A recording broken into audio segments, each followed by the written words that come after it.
Over the last year, India and its administered territories suffered from 34 internet shutdowns.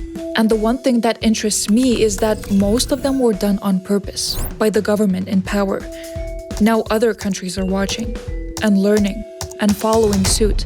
In this video, I want to find out, are these shutdowns a part of something bigger?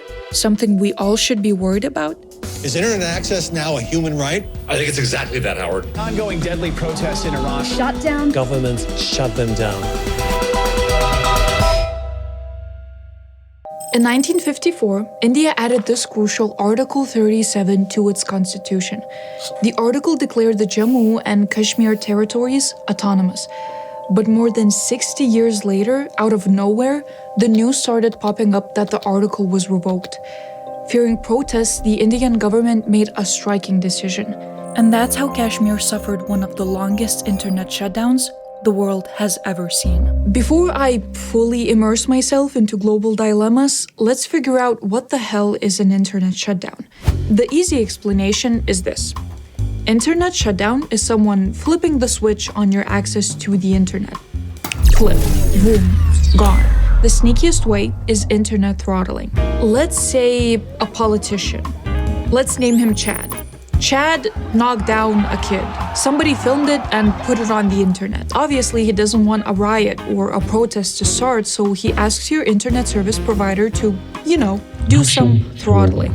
A friend forwards you a link to the video on YouTube, but the video keeps loading, and when it finally plays, it is shown in such low resolution, you can't make out what's happening. That's because your service provider restricted your internet bandwidth or speed without telling you. India has done it in 2019 and 2020, restricting internet access to 2G. Another way is simply blocking all real-time communication. So even if you get to see the knockdown video, you can't link it to your friends via messengers like WhatsApp or Telegram. This is usually done by domain name system filtering and redirection. Your DNS is operated by your internet service provider. Let's say Chad ordered your internet service provider to block Facebook. You type in facebook.com or click on the app. The DNS translates the URL into a string of numbers and checks it. And if it's on the naughty list, these numbers will give it away and the internet service provider will interfere with the DNS. Okay, but maybe even this doesn't work, and the rumor is already going around. Chad is getting scared, so the final and most radical thing he can do is order a complete internet shutdown. The internet is no longer working. Mobile data services are blocked. Imagine the streets are overtaken by riots. There are tear gas and screams everywhere, but you cannot read or see if the world knows about it. You have no idea what's happening on the other side of the city. You can't even contact your own family. You're right in the middle of chaos and disconnected. Okay, I know that this example, this metaphor is really simplified. And what is happening all over the world right now is much more tragic and much more complicated. What I need you to take away from this video is that even if you live in a liberal democracy, you still might suffer from some version of internet restrictions. That's what happened in Myanmar in 2021, and the same year in Ethiopia, and in Pakistan's Fatah, Bangladesh, Burkina Faso, Chad, Cuba. You get the idea. At this point, I feel like just Googling won't do us good. I need someone who knows internet shutdowns through and through.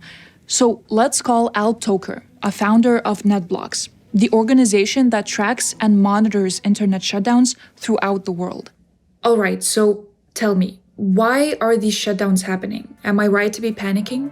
An internet shutdown implies that people have been cut off from either the whole internet or part of the internet, but there is a core factor here, which is intent. It may be a political scandal, it may be a crisis. At its core is that it is all about somebody deciding that the internet should be cut. This is the scary part. Governments control the internet, so they're free to flip the switch whenever they feel like it. And now it's becoming more frequent. A study has found that the number of these government interferences has shot up over the years. They'll say, hey, look, our neighbor does this, but our country would never do this. We have democracy. And then no more than a month passes and it's already come to that country. There were a few moments, and one of these was 2011 in the UK, when the Prime Minister then threatened to switch off parts of the internet to counter protests.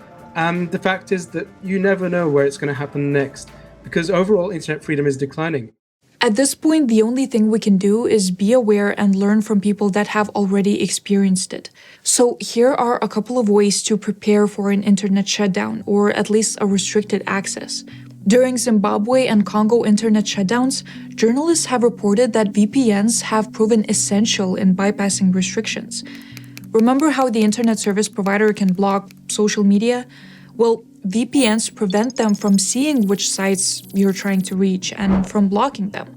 Also, if you're not on the island, an international SIM card might help. For example, human rights workers in Myanmar managed to get a connection from Thailand with a Thai SIM card. And there's also a big tech solution: satellite internet.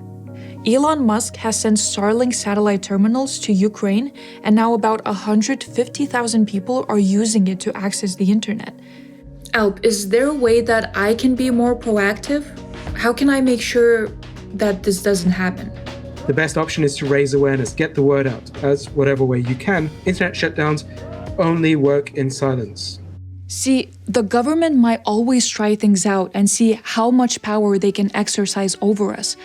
So let's make sure that the next time we hear a prime minister or a president or someone on the other side of the world restricting the internet, we don't keep silent. Thank you for watching the video. We put a lot of time, like dozens of hours, into these researches, so if you'd like to support us and see more of this type of content in the future, then I really invite you to subscribe to the channel. Thank you, and see you in the next one.